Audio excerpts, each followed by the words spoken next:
Qaraciyərinizdən şikayətiniz var, öd düzgün işləmir, onda yaxın otur. İdeal sənə resept verirəm. Bir çoxlarını narahat edən qaraciyər piylənməsi və qaraciyərin fəaliyyətinin zəifləməsi. Hazırlanması yaxın otur gələk.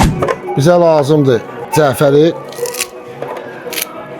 bizə lazımdır 3 diş sarımsaq, əllə əzdik. Sarımsağın iyində gözəlliyə var. Sonra deyir ki, sarımsaq da iyi gəlir. Sarımsaq bilirsən nə qədər fayda verən gözəl məhsuldur. İyi göz yerində.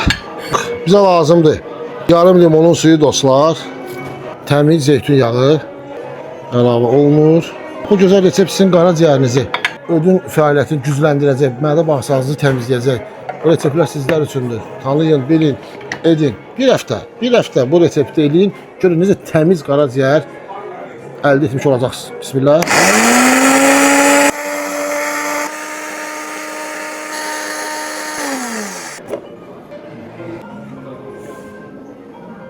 Qaraciyərin piylərinin ərinməsi, qaraciyərin ideal fayda verən, bax bu detoks hazırlayın.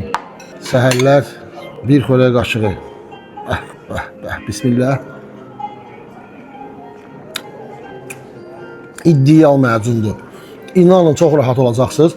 Sağ ol deyəcəksiniz. Zəhmət olmasa bəyəndinizsə ürək düyməsini basın və yorum yazın ki, bir çox insanların qarşısına bu gözəl məhsul neynəsin çıxsın. Sağlamlıq sizin öz əlinizdədir. O qədər ləzzət edir ki, istəyirəm hamısını yeyeyim. Səhər aclarına 2 xörək qaşığı. Sağlam ol dostlar.